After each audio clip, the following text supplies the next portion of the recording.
Welcome to the Courser's Guild webinar series, everyone. Happy Friday. Hope that you have had a wonderful week of meaningful work and are ready to learn from our presenter today. Today's webinar is called A Year of Beautiful Singing, focused on rehearsal strategies for children's choirs.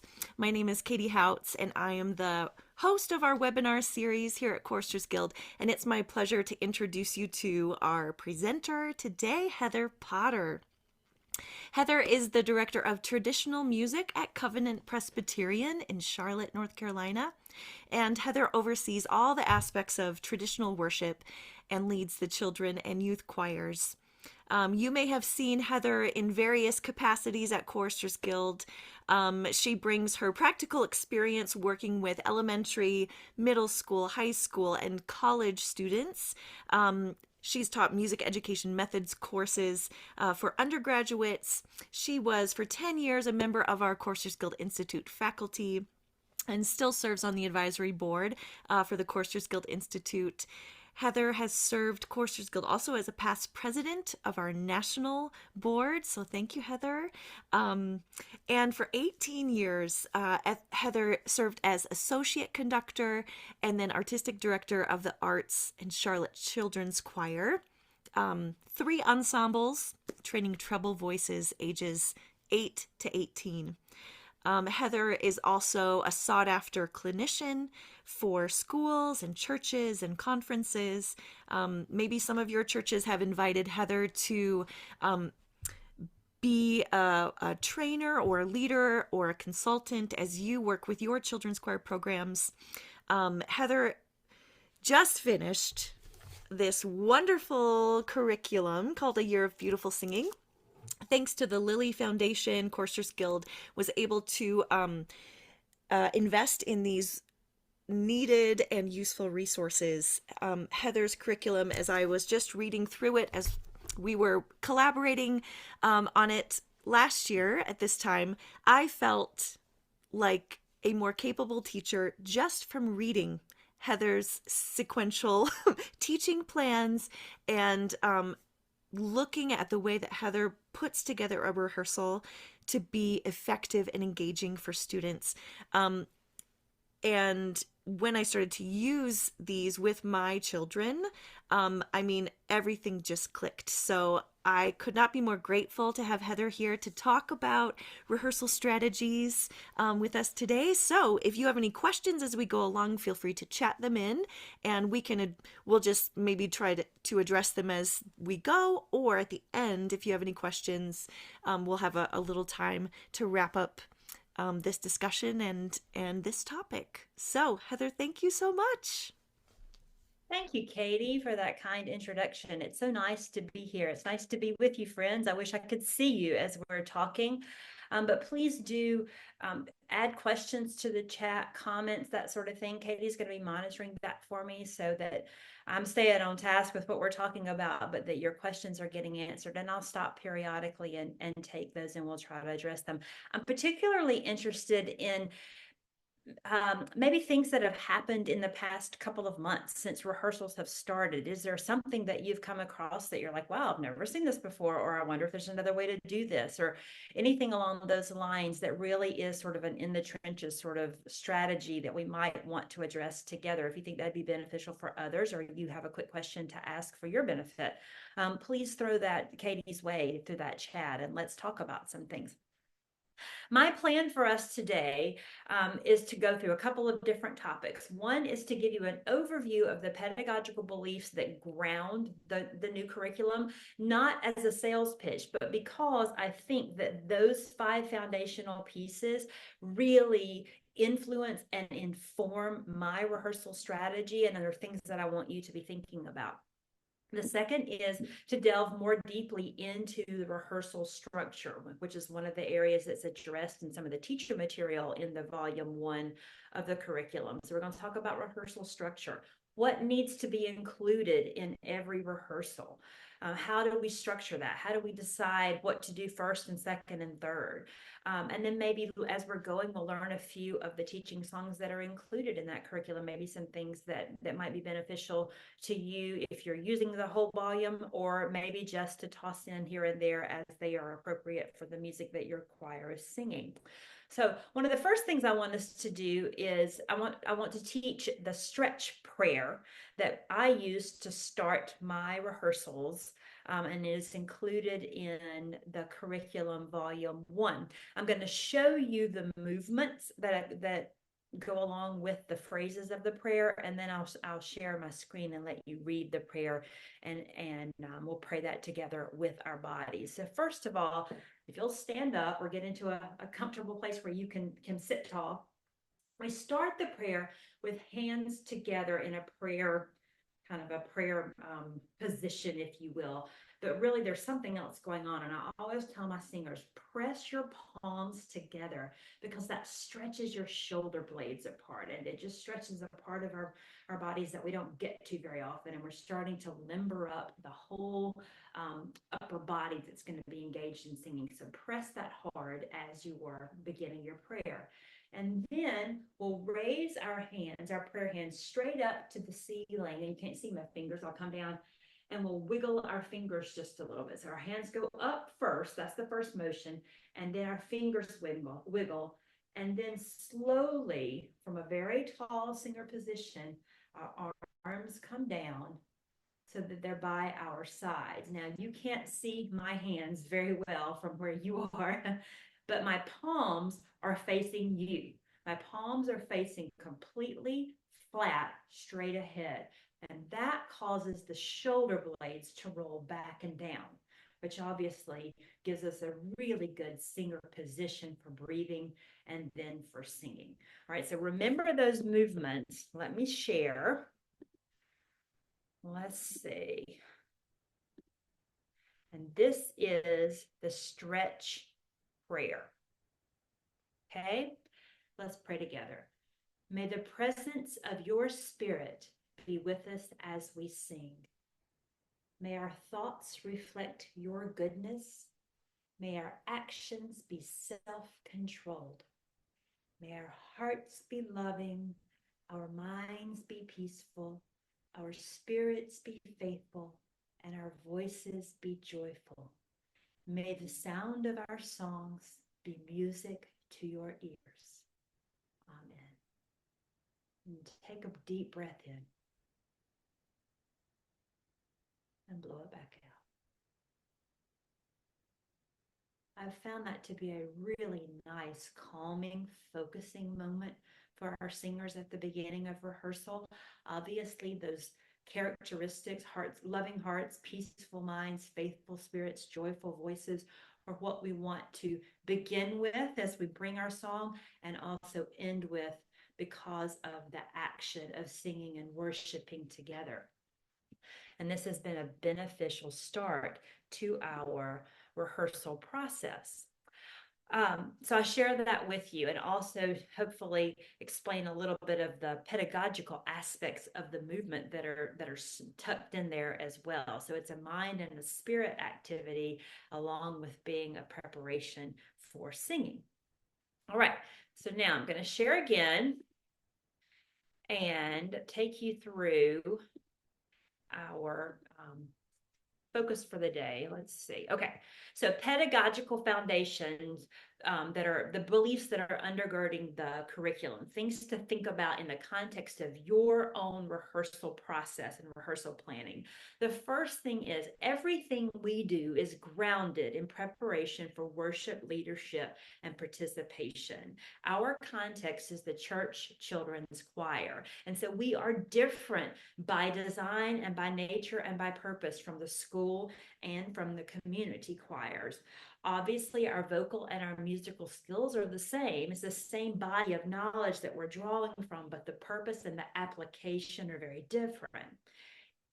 And therefore, each lesson that's included in the curriculum, everything that I'm doing in my rehearsals is moving the children, hopefully, towards becoming more aware worship leaders, developing in them the skills that they need to be leaders in worship.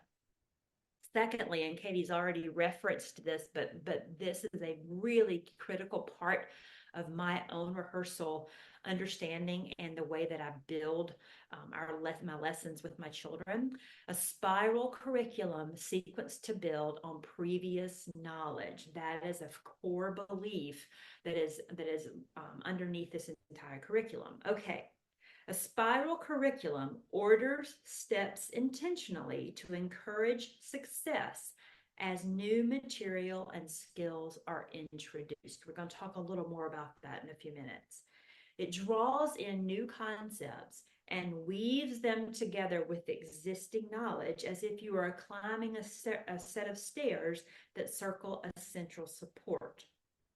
All right. Now, because individuals climb stairs at different rates, our lessons have to constantly reach backwards and review. They have to build in new skills, but also kind of project ahead a little bit and begin to tease out some skills that are coming down the way. So we're kind of constantly working in this fluid continuum of skill building.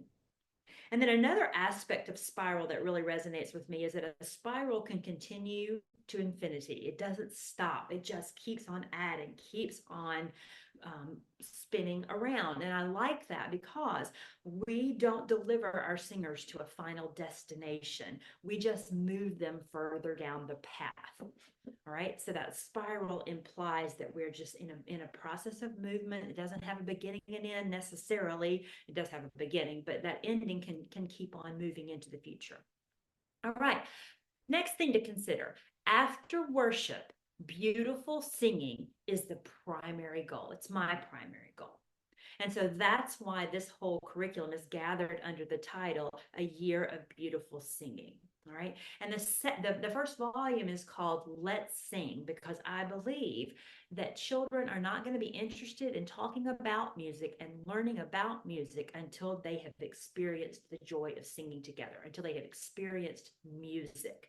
And we always get to the labels and the discussion and the talking about music because you need that to be able to communicate about the topic. But let's just take a crescendo. No one cares about labeling that crescendo until they have felt that visceral sense of excitement and energy as the sound builds around them in the room. So when they've experienced that swell of sound, then you want to label it. That's a crescendo. That's what it is that you just experienced. And then they're interested because they have something that they can bring to that discussion. They have some prior knowledge.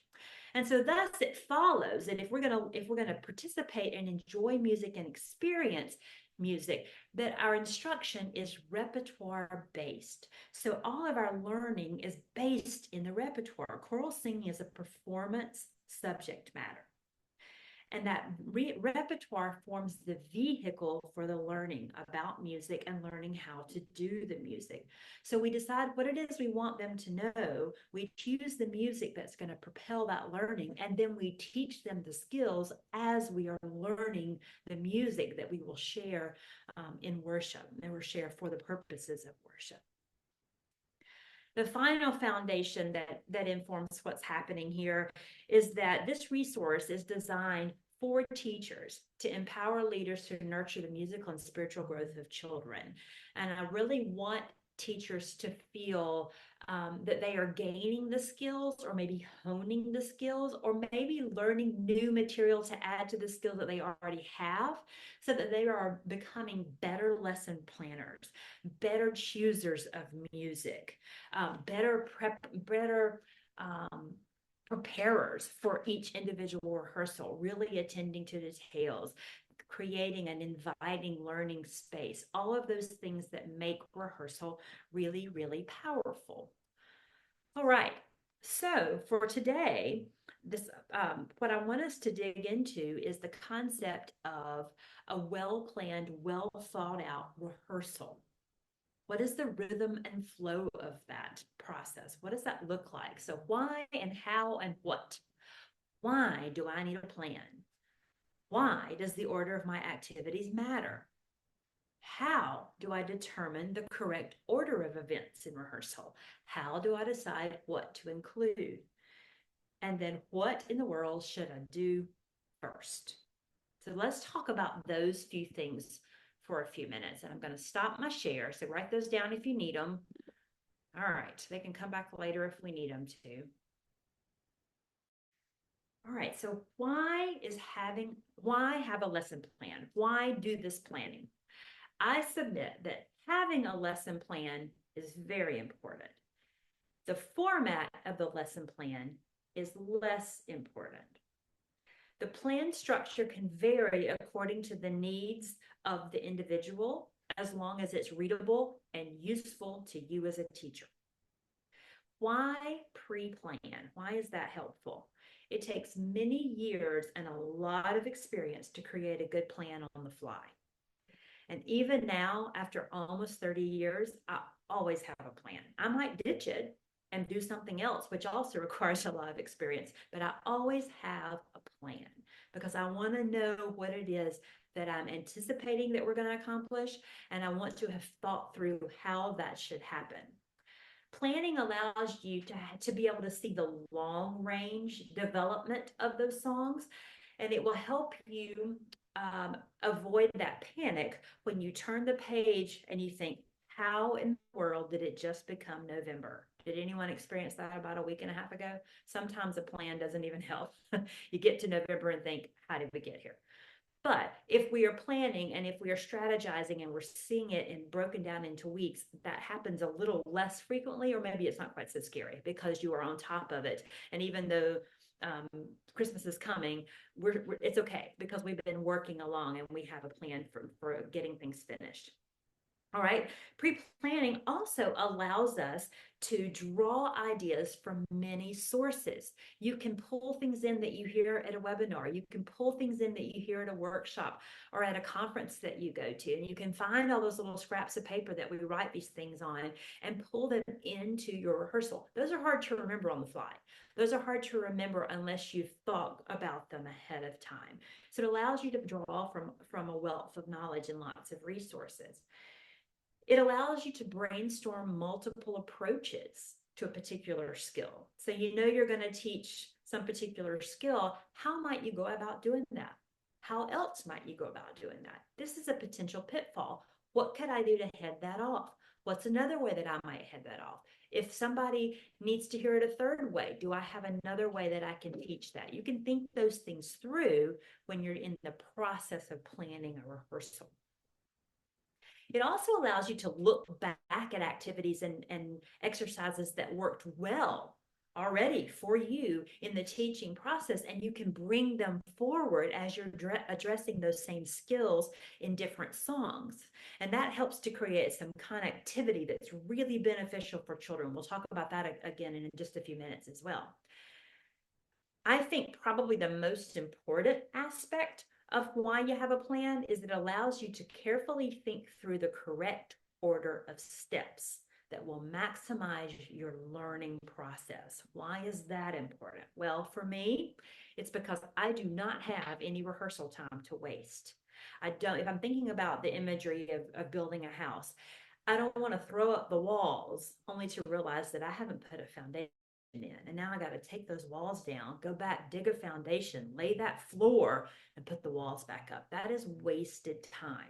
So if I haven't thought through the steps that I need to go through to finish the song, to teach the entire thing from beginning to end, I might jump to step 3 and have to back up to 1 and 2, and then I'll have to do 3 again. All right. So planning, thinking allows me to get those steps in the right order from the beginning.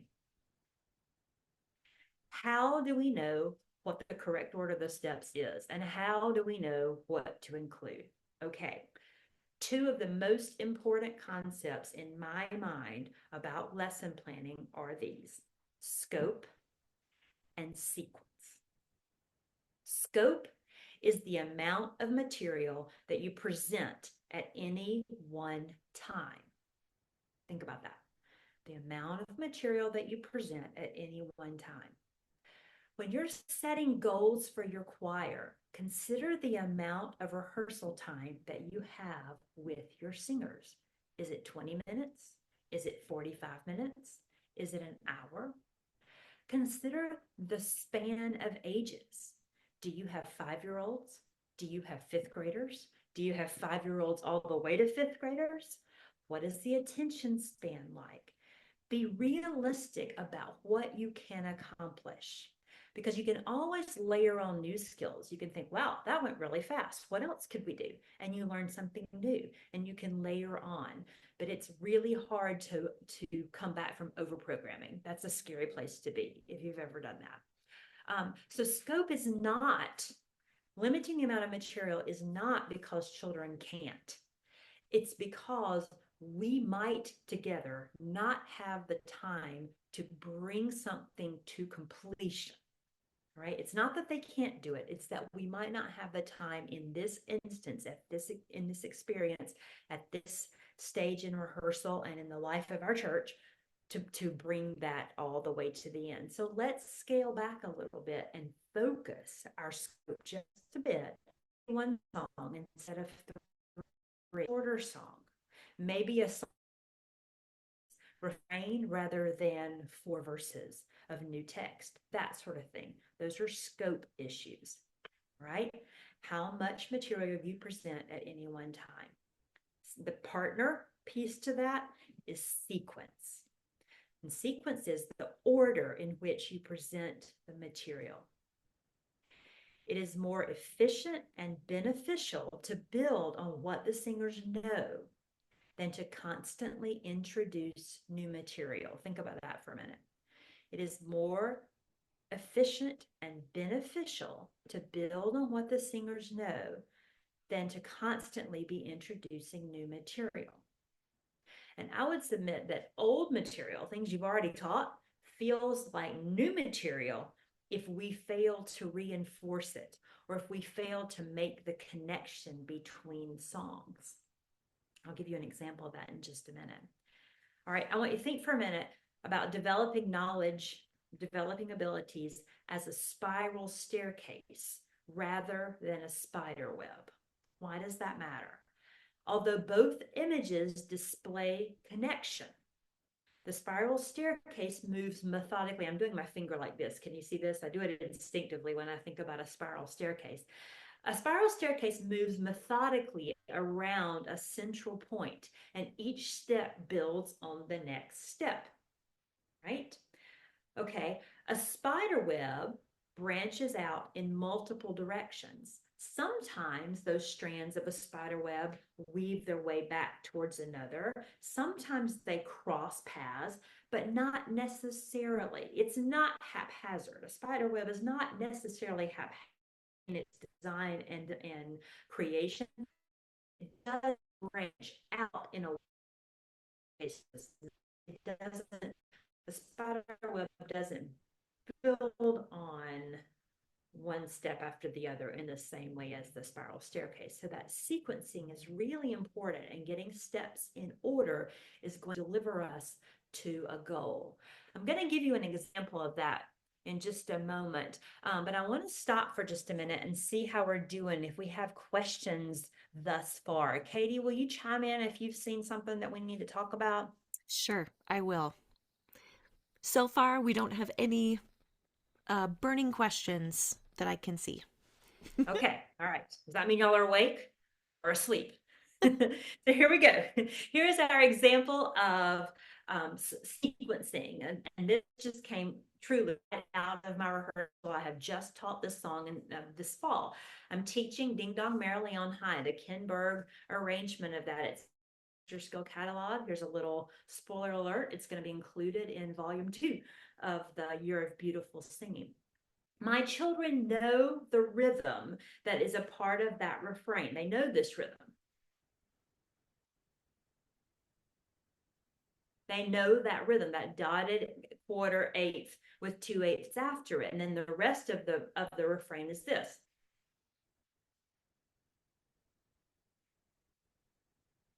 So those are all notes that they can count half notes, quarter notes, eighth notes, dotted quarter notes. Those are less familiar. They won't be able to label it necessarily and tell me exactly the numbers of how many beats it is, but they recognize it and can respond to it. And that for me right now is a-okay. All right, so I know that they have that information. So we start there. We start with something that they know and we clap that rhythm together. And then I say, okay, I want you to count how many times I clap this first rhythm before I go on to the rest of the pattern. And so I clap the whole refrain. I'll do that now.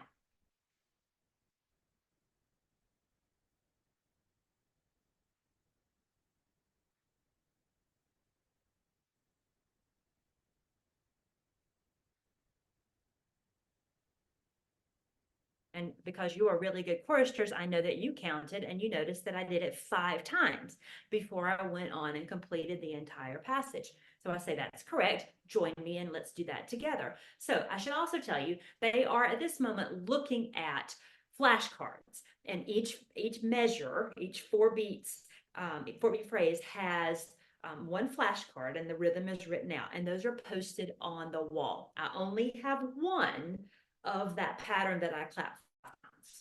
Got that? One of those, and then the 3 subsequent rhythms. We clap them. And so now we have to clap this one 5 times and then we move on. All right, so then I gather up all of those flashcards. I add in 4 extras because I have 5 total, and I place them on a staff. And my staff is painter's tape on the floor. There's about a foot of space in between each line. It gives you an idea about how big it is. All right, and I take these rhythm flashcards and I lay them on the lines and spaces where that phrase begins. And so then we're introducing pitch. We've started with rhythm, we've looked at sequence, rhythm sequence. Now we're introducing pitch, and I'm going to introduce sequence and the fact that each phrase of this melody begins on a different pitch. So it's repeated at a regular interval. That's what a sequence is. And so we learn that. And so then we begin to sing it. We bring in the accompanist to play the melody while we're clapping, and then we sing, and then we layer in the words, and then we go into the music. And we're holding the music, and we find that melody on the staff in our music. And now we have brought that full circle, and we're ready to sing and learn the rest of that song. So that's how I laid the foundation and then began stacking up those bricks to build the walls. And now we've got a structure and we're ready to roll and keep on moving in that song. All right, so that's an example of sequencing. Okay, now another thing to consider is, I said sometimes old material can feel, old material can feel like new material if we haven't made connections between pieces. What do I mean by that? If we teach a song and then we teach another song and we teach another song and we give them the skills that they need for each individual song, but we don't begin to build a musical vocabulary and an understanding of pattern and the fact that, look at this song has some things in common with this song, and this one has some things in common, but this one also has something new. And look at this pattern. Have we seen that before? And tracing it backwards and beginning to sequence and build on what they know. If we don't take time to do that, each song is like new material. And that is wasting our precious teaching time, because those are skills that we could be turning over to our singers and allowing them to have the pleasure of being independent musicians, but also freeing up that time.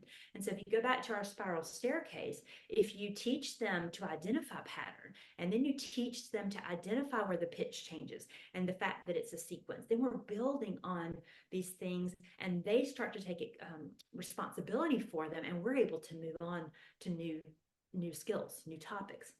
Here's an example of that.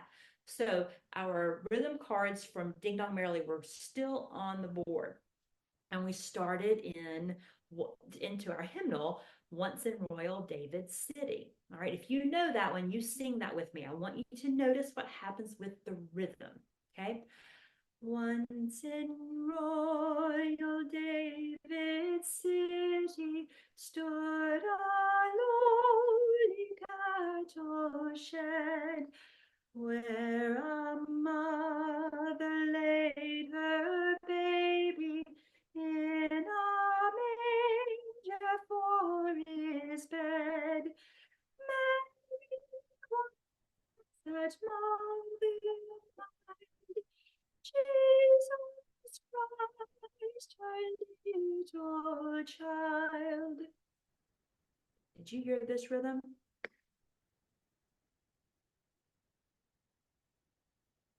You hear that dotted? Quarter, eighth. Sometimes it's 2/8 after, sometimes it's a quarter note after.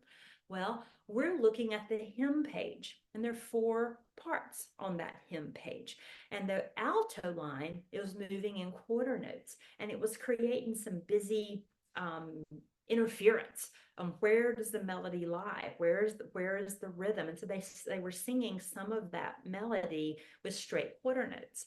And so I took them back to the rhythm cards that were on the wall and said, I want you to just listen as I sing and see if you see any connections. And so I sang it for them and let them focus all their attention on listening and looking. And very quickly, they figured out that is the same rhythm.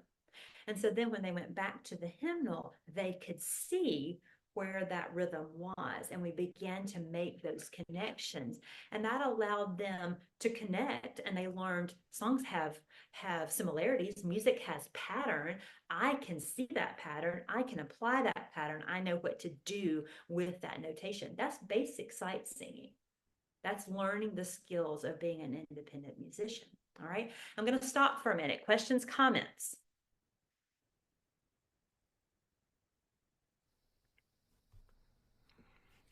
I don't see any questions that you haven't answered.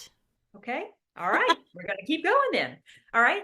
Here's another example, and I want you to apply this yourself in your own repertoire. So think for a minute. Here's a silly little teaching song that's included in volume 1. Listen to this. 7 slimy slugs are sliding 7 slimy ways. 7 slimy slugs are sliding 7 slimy ways. It's very fun. All right, so you've got all of those S's. You have all of that alliteration. Think for a moment about your repertoire. Do you have a song where that would be a helpful exercise? Perhaps it's a song that has alliteration. Perhaps it's a song that just has a lot of S's. The song that came to my mind is the Mark Burroughs This Is the Day. And I was thinking about the middle section. Listen to this. This is a day for worship. This is a day for song, a day to praise our gracious Lord who loves us all lifelong. Lots of S's in that section, but especially loves us all, loves us all. We got several little S's right through there. So let's think about that. Take the song that's in your mind. Take this song of Mark Burroughs. Let's imagine that you teach your song first. In teaching your song, you also teach the little silly song, 7 slimy slugs are sliding 7 slimy ways. And that becomes your practice for articulation, for alliteration, for lots of S's. You learn the little silly song, you apply it to your repertoire. Well, then the next year, or maybe later in the same year, you introduce Mark Burroughs, This Is the Day, and you sing the slimy slugs again. You make the connection back to the previous song where you had introduced that concept and used that silly song. And suddenly they're beginning to see connections in music, things that they can take responsibility for. You're building on what they know. And as you do that, you're adding to what they know. Sometimes I hear teachers bemoan the fact that we don't have more time with our singers, or they don't come to us with a larger skill set, which are very true things. I have a youth choir that meets for 20 minutes. That's it. So I'm building on what they know for sure, because I don't have a lot of time to pour in new things. All right. So those situations are real.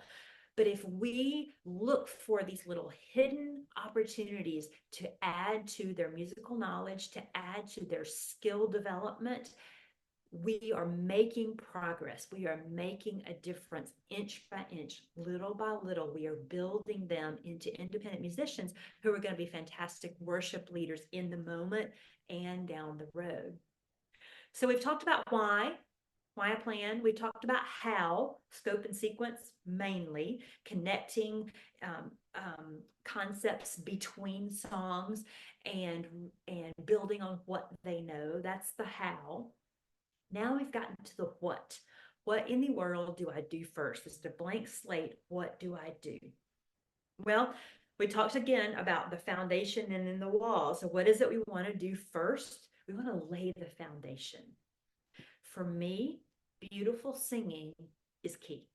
That's the foundation. That's the thing that I'm coming back to over and over. And if I never get past that, if they never read something in solfege, if they can't clap a rhythm, but they can sing beautifully, we have a foundation. We've got a starting point.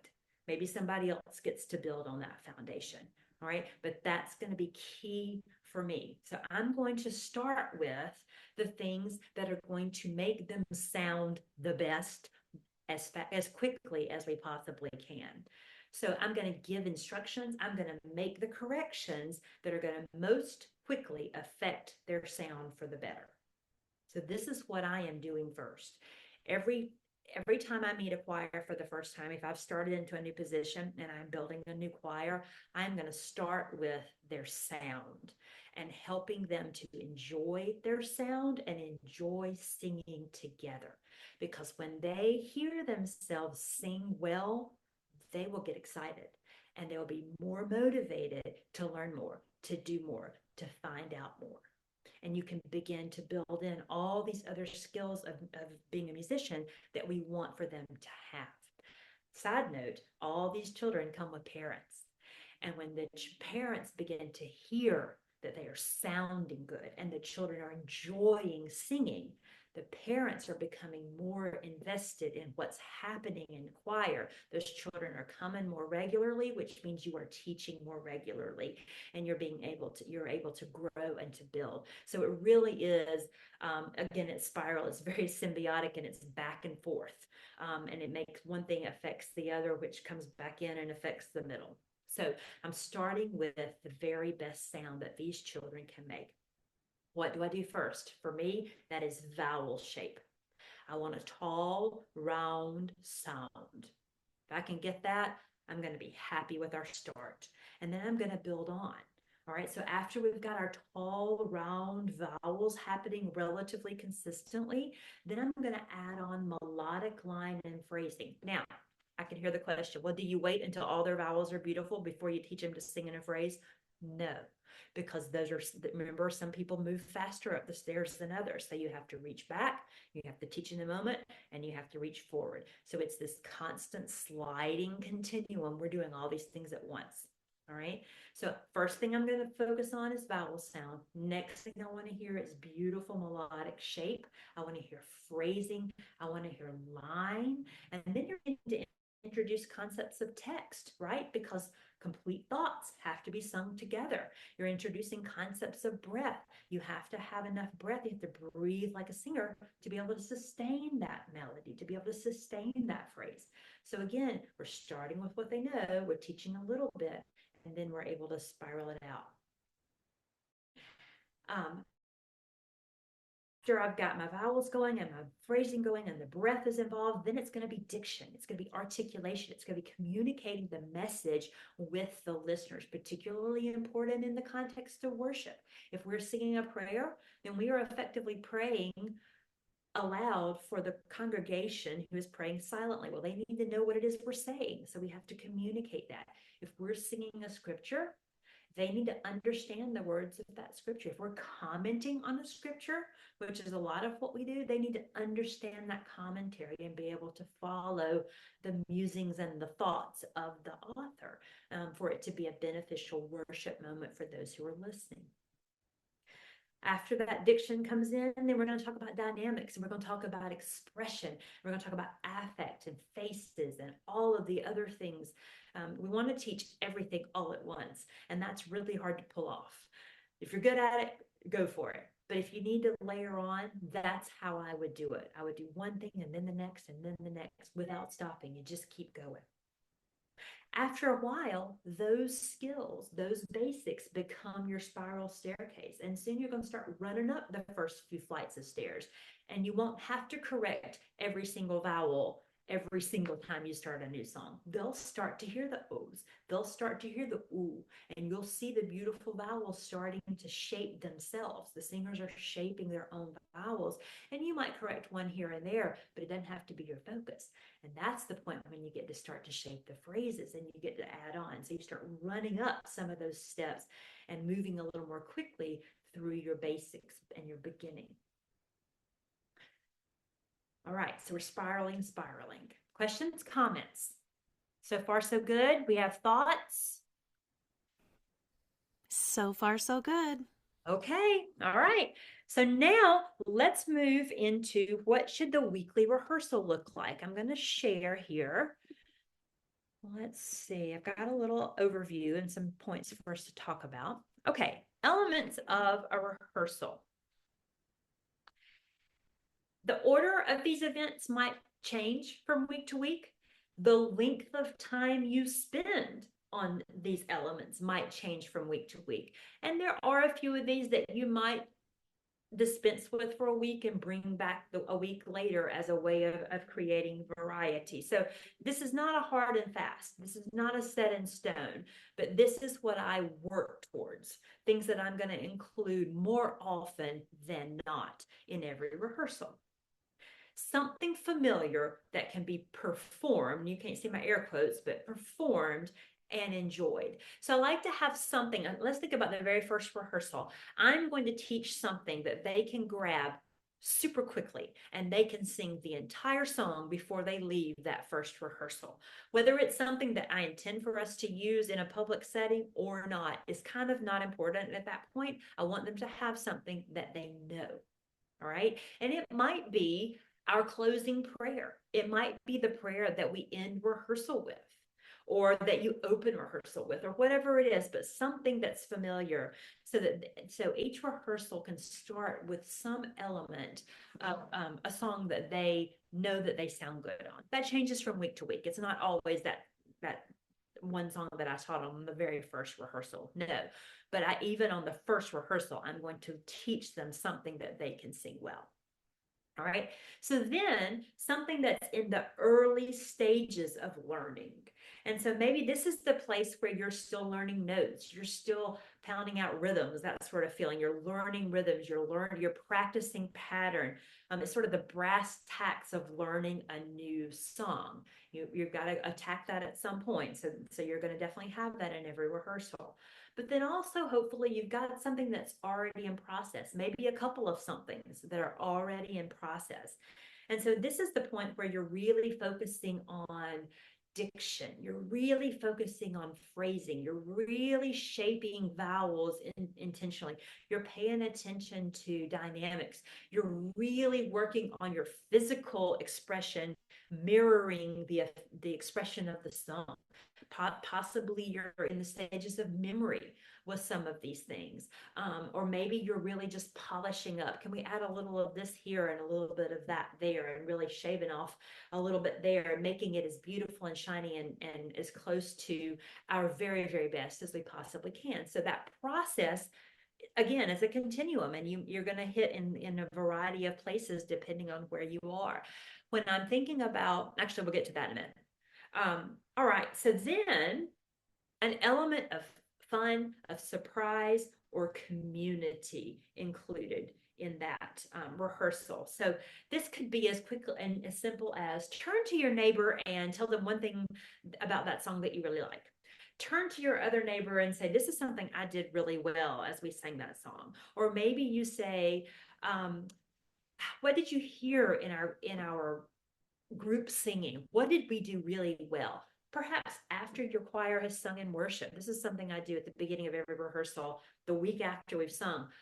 What did you notice? What did you notice in rehearsal? What did we do well? Then I'll have them comment perhaps on something that they really enjoyed that someone else did, another choir sang, or something that they heard. And so you're building community with those group conversations. Something fun, a little surprise could be a new visual. Sometimes I'll bring out the slinky, or I'll bring out a ribbon that just suddenly flies into the air and it takes them off guard. Or one of those, I'm into spirals. Can you tell, one of those paper spirals that are wrapped really tightly around the stick, and you whip it out really fast, and it makes this long um, yo-yo effect. Those are great for just really charging with a little surprise, something that's a little fun that they weren't expecting. You can use a visual. You could use a treat. You could use a pencil or a little piece of candy. I can remember Helen Kemp talking about pretzels. Picture a pretzel, and it crosses in the middle as a hug, as a heart. Little pretzels look like hearts or like little hugs. And that's a wonderful little way to bring a little surprise in. Maybe it's a silly song about slugs. Um, Sing Together Children is a Madeline Bridges um, book that Foresters Guild publishes. It has some wonderful, fun things to bring in. And there are lots of different resources like that. And the Little Book of Ups that Mark Burroughs has written is another one that has some songs in it that are fun to sing. And they just bring that element of fun and surprise and community into rehearsal. Um, every rehearsal should include some encouragement to engage with God. Perhaps that's in the stretch prayer at the beginning. Perhaps that's in your benediction song at the end. Sometimes those things are planned things. Maybe you have a choir devotion, or maybe you're going to talk intentionally about the text of a particular song. Sometimes those things are unplanned, and a child will just offhandedly say something that is so profound as they do, and you have to dig into that, and you have an opportunity to share with your children the presence of God in that music, just because a child made a comment that's so insightful and so thoughtful. So take advantage of the unplanned opportunities to engage, as well as planning some for that purpose. Every rehearsal should include concentrated work on vocal development. That is not only at the beginning of rehearsal. That is also within the context of learning every individual song. So we're constantly developing their voices and growing them as musicians, which is the next thing. Opportunities to acquire the skills of a musician. You want them thinking and singing and noticing things that musicians notice. I love pattern. Pattern is a big thing with me because it's one of the fastest ways for children to connect with the music and begin to see connection. And they understand pattern from their outside life. I will never forget this. I had a group of kindergarten first graders, and I had put an AABA pattern on the board in probably triangles and circles, and just asked the open-ended question, what do you see? And one little boy said, well, Miss Heather, it looks like an AABA pattern to me. It's like, well, that's exactly what it is. So if they can begin to apply those patterns that they're learning in other places to their music, then they're developing the skills of a musician. And then finally, give feedback that reinforces the worth of each individual and the worth of that child in the context of rehearsal. You want them, or the context of the choir, I should say. You want them to realize that their voice is important. They don't always realize that. They say, well, so everybody else is singing. Somebody else can cover me. I'm not all that important. We know that's not true, but they don't always know that. And so acknowledging, I see you and I know you're here, and I missed you when you weren't here. And thank you for coming. And I love the way that you were kind to your neighbor and helped so and so put their music away. And you sang that beautifully. And I see that posture, whatever it might be. You can use it. You can use that feedback as opportunities to teach. You can also um, use that feedback as opportunities to give examples of things that are going really, really well. Being really careful not to draw negative positive attention, because some children just do not want to be called out in public. So make sure that those children are reinforced on a very quiet way, but let them know that you know that they're there. Okay, now what does all of this look like in a rehearsal? Because it sounds like a lot. So let's put that now into the context of, I'm going to use a 45-minute rehearsal because that's what I have. But let's keep scope in mind for just a minute. If your rehearsal is shorter than 45 minutes, then you have to limit the scope of your material. I'll give you some examples of how to do that in just a minute. If your rehearsal is longer, you get to dig in just a little bit more, or you get to add a few more things. All right. So you can expand and contract. The time limit is not the important part. It's what we are getting done in the context of that time together. We just have to limit the scope sometimes if our rehearsal is shorter. Okay, so before rehearsal, greet your singers as they enter and settle. Great time to say, hey, I see you. Welcome. I'm so glad you're here. What cool thing has happened to you this week? How did that get go? You can really connect with them as an individual during that opening time. Sometimes a physical element, a squishy ball or a frisbee or a ribbon or um, a beanbag, something like that, can engage multiple senses and give you a chance to interact with them differently. I make it into vocal exercises, and we do ooh, as the ball is leaving my hand, and it goes ooh, as it's leaving their hand and coming back to mine. And even older children enjoy that. They really like to hold that ball and they'll squeeze it really hard and then they'll send it back to me. All right. And that's all before rehearsal starts. And then when rehearsal begins, think 5 to 7 minutes to focus on body, mind, and vocal preparation. Now, this is that time that a lot of people call, see my air quotes, warm up. All right. I don't like that term because warm up doesn't sound integral to the process. I also don't know that children need to warm up at the stage of the day when I see them. They usually need to chill out.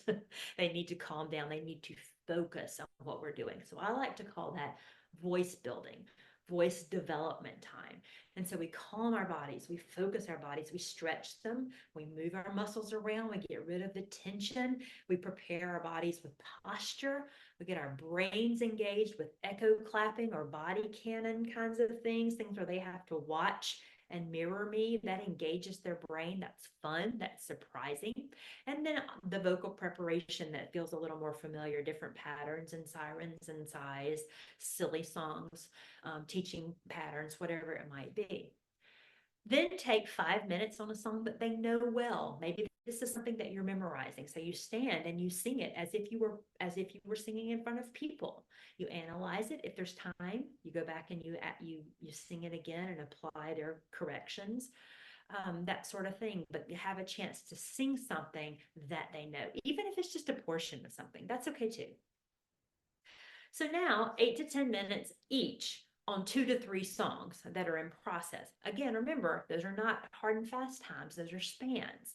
So some songs you're going to need to dig in a little more, you're going to need a little more time. And then the other songs are just going to get a minute or two here and there. Focus your scope if you need to limit it to 2 or 3 to 5 minutes. All right. And if you've got 10 minutes and you really need to dig in deeply, then do that.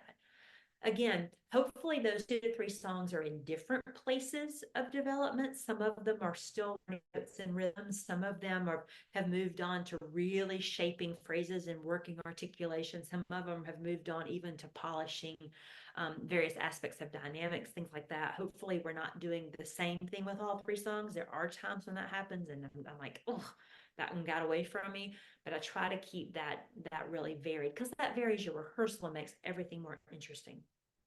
Then you have a few minutes on something that's brand new. Maybe it's a pattern, maybe it's a passage from a song that you're already working on, but it's a new passage. Maybe it's that. Maybe it's an introduction to something that's coming down the road. Maybe you don't even tell them what the song is that you're introducing. You just teach a short little part of that. And then take 3 to 5 minutes to close with a prayer, with a benediction song, with something that kind of brings them back to the purpose of what we have done together at that time. And then send them out with positivity, with enthusiasm. I'm so glad to see you. This is what you did well. We get to sing this weekend. We have 2 more weeks to rehearse together before we get to do whatever it might be. I hope your game is great. I am so proud of you for blah, blah, blah, whatever it is.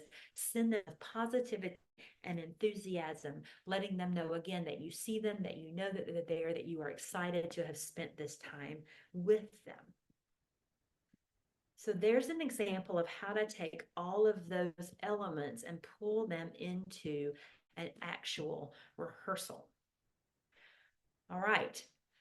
That is actually the end of the information that I had hoped to share and discuss with you today, but I am very willing to hear questions, comments, examples, questions about things that you're dealing with in rehearsal, anything that we can discuss together.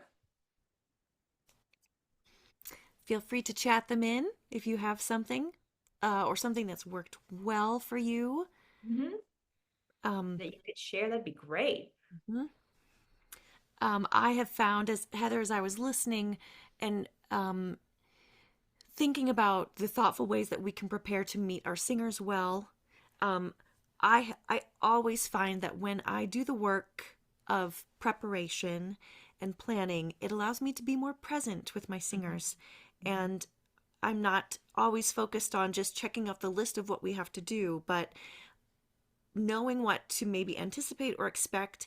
I'm a better listener, and so even when children say something in rehearsal, I'm not dismissing it and just moving on to the next thing, but I can really listen and, oh, yes, we can apply that to something that we have just experienced together, or, you know, so Excellent doing point, doing Katie. this work is definitely worth it. Mhm. We do have a question, Okay. couple. Mhm. Let's start with this one. I have a sixth grader in my church choir, trouble matching pitch. Suggestions for helping her. Okay. Sixth Oh, and grader. it's a her. That was my next question. Mhm. Okay. The bad news is I think that the girls at sixth grade who don't match pitch are harder to deal with than the boys. That's just the reality of the situation. Here are a couple of things. I'd be interested to know how long she's been singing. And I also want to encourage you as the teacher that it is worth the time that you invest because it does make a difference. And they are, aside from a physiological issue that might cause some interference or difficulty, they can learn to match pitch. It's just a matter of how long. All right. So don't quit, don't give up. A couple of things that might help. I find that the physicality of rhythm sometimes creates a different focus and takes the energy off of the pitch matching and gives them somewhere else to put their attention. And so even just pick a pitch that they are, let them choose a pitch. And so let's take their pitch and give it a rhythm. Ta ta ta ta ta, and really press it into your hand and feel that movement, and that seems to sort of even sort of jar that pitch loose sometimes. And then maybe they pick a different pitch. If they can't match you, you match them. If they can't match you, you match them. Give them a chance to feel what it's like to sing at the same pitch with another person. They may not have ever experienced that before. So if they can't match you, you match them. And once if they can hold that, then swap it and say, "Can you sing this pitch with me?" And then you sing the original pitch and let them match it. Try to find the range where they're matching, because that's another thing that I find children who don't have a lot of experience limit their range. Sometimes that's just family experience. Their family doesn't sing, or they only hear one parent sing, and maybe they've chosen the range of that parent to be their place. And so the way that I quickly assess this with youngest children, but I've found it to be helpful with older as well. Again, back to that squishy ball at the beginning of rehearsal, I toss it and sing, "You, Katie," and Katie goes, "You, Miss Heather." So the next time the ball goes to Katie, Miss Heather's going to go, "You, Katie." Now, Katie might go, "You, Miss Heather." She might do that. She might drop down lower than me. But if I come down to where she is comfortable pitch wise, there's a better chance that she's going to match me. All right, one more quick game that I'll share with you. And this was one of those what am I going to do kind of moments, and it worked. I had a Nerf dart, one of those that has the spongy end and the little dart part at the end. And I had one child in a group of, let's say, 8 that wasn't matching well. And I had that child stand with me, and all other 7 children went to the other side of the room. And I took the dart, and excuse me, I just said it backwards. Okay, so the one child who wasn't matching went to the far side, and I stood with the other children. Can you picture that? And I gave the dart to each child, and they sent the dart into the room and went wherever they wanted to. They chose their own pitch. They sent it out. The child with the pitch problem was the retriever of the dart. And so that child picked up the dart and sent it back, matching the pitch of the child. Well, I watched in the span of that time, let's see if I can get my hands right. This is the retriever child. This is the original. So this child goes, ooh, and he sends it back, ooh. Next child, ooh, ooh, ooh, ooh, ooh. And as they went, as the 8 children or 7 children tossed it out, and the one child tossed it 8 times because he's doing it 8 times to every one, by the eighth time, he was matching the pitch of the other child. So it was repetition, and it was repetition in rapid fire, I think, that made a difference for that child. So try the physicality of rhythm and try just increasing the frequency that they are matching that pitch and see if that helps. Oh, good luck. And the playfulness of that too. It almost seems like it's not singing because we do have a question about a sixth grade boy, same thing, pitch. Yeah, And how do you do this with children who have low self-esteem and don't want to sing in front of you? Make it playful so that yep, it doesn't seem like, yeah, they're yeah, singing, but it's just exactly. playing. Exactly. That's exactly right. And games that have, let's see, let's see. I have lost my garden key in some lady's garden. Help me find my garden key in some lady's garden. And you use that pattern. You're doing something entirely different. You're using it's a loud and soft game, loud and quiet game for finding a key, but you're singing the same pitch over and over and over and over in the context of a game, and that repetition helps a lot of children. It's a good point too, Katie. All Mhm. right, what else have we got? And I just want to say in this book, Start Singing, Mm, there are a number of articles that have to do with pitch and how we can troubleshoot and come alongside the singers who need some extra, just one on one, or even in the context of a whole rehearsal. How do we make that non threatening and a welcoming place where they can take some risks? And Liz Shepley, who is here on our webinar, in her thanks, Liz. article, she has some really great tips for troubleshooting and supporting the kids who need a little extra help. Yeah, she's Thank you, great. Liz. I've watched her do it. Mhm. She's fantastic at that. Um, let's see. We have another question about can you tell us some more about your curriculum? Let's see. I am into volume 2, so I have to remember what's in volume 1, Katie. All right, so the curriculum is designed for a 45-minute rehearsal with the target age of second and third graders. Um, Most people don't have that specific a range. Okay, so there are suggestions within the curriculum for you to dial it down. How do you limit the scope if your rehearsal is shorter and your children are younger? Here's what you should leave out first. And there are things to include if your children are a little older. Here's what you should add in first. Here are ways that you can supplement. Here are some ways that you can enrich that activity. So that's where the aim is to try to help those who have a variety of ages, gives you some ways to address some of those things. And so each lesson, there are 24 lessons in the curriculum. So hopefully that will take you through the choir year or pretty close to it, probably give you some extra in a lot of cases. And they are full lesson plans that have a focus on singing time for the beginning, the vocal development that we talked about, which is a mind focusing, a body focusing, a vocal focusing, and skill building time. And then step 1, step 2, step 3, step 4, do this, do this, do this, do this to teach 2 to 3 songs. So you've got things that are constantly in process.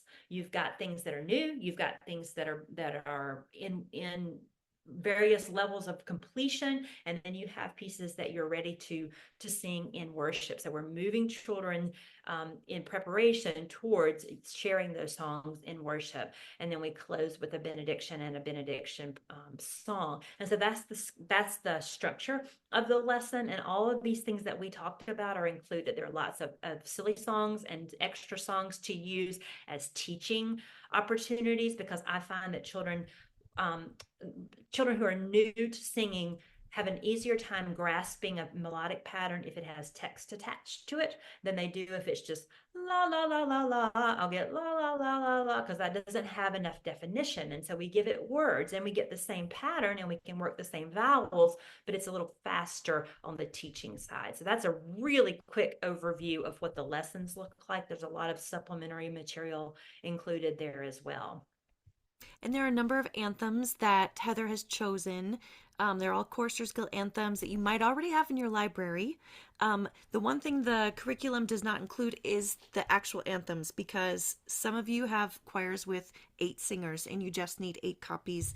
Some of you have larger choirs. Some of you have half of the music that Heather has chosen already, so there's no need to buy more of it.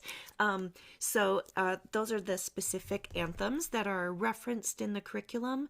And what I find most helpful is seeing how Heather would teach this sequentially from start. I feel like I'm really good at introducing a song and taking it about halfway through. And then when I get to the end, when we're about ready to sing for people, it's like, how do we get that last 25% of the song? And how do we, yes, really encourage singers to do their very best? And so you can see how Heather would do that with these 8 anthems. How does she bring it to completion? So that is so helpful for me as an educator. This is how we do it. That's how we get that last 25%.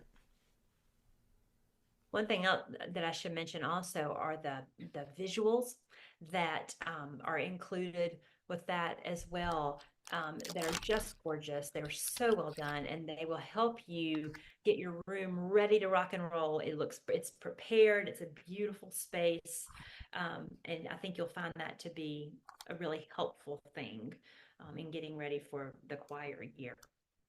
Little There you visuals go. like this. Yeah. Vocal tone. Don't get that R as a tone stealer in there. Mhm. Things like that. So this first curriculum um, focuses on the just joy of singing, right? Let's sing. Let's discover our singing voices. And then there are 4 additional volumes planned. So every year, Heather will come out with a new curriculum with a different focus that builds on the previous year and by the end takes the children through just billions of skills. Independent harmony, solfege, things like that. As an example of what we talked about today, I am into the second year already, and the focus of that one is labeling musical terms and beginning to speak the language of a musician. So it sounds like this was in volume 1 and it looks like that is in volume 2. But even in this one, I'm beginning to foreshadow the solfege singing that's coming in volume 3 because that's when we're going to really begin to introduce the skills of sight reading and sight singing. And so I'm starting to lay some of that groundwork at the same time that we're reaching back and bringing up the shapes of vowels and the articulation and the phrasing. So it really is this fluidity because we are constantly teaching and we don't always have the same children, and some children come into that staircase at a different time, and so we have to scramble them back up those steps a little bit, so it's back and forth. Yeah. It's really a wonderful resource to get us away from hand feeding our singers things and constantly needing to hand feed them and then but instead building independent musicians who have that spiral staircase as a foundation and can go back to those foundational elements when they need and then take them back up as they learn and grow. So, Heather, thank you for all of your work in preparing this curriculum and just for all that you do to help educate us and help us become the best directors that we can for the sake of our children. Thank you, Katie. Thanks so much. Thank you, Um, friend, for being with us today. so, I think I got every question. Yeah. And if we didn't, if I missed one, just reach out to us. Reach out to us and ask. But Meredith has posted the link to this curriculum if you want to kind of take a look inside and see it in detail. Otherwise, have a wonderful rest of your year as you prepare for Advent and Christmas, everybody. And then as you jumpstart your second semester. So, Heather, thank you so much again. Thank you. All right. We'll see you Blessings. later, everybody. Okay. Bye bye. Bye bye.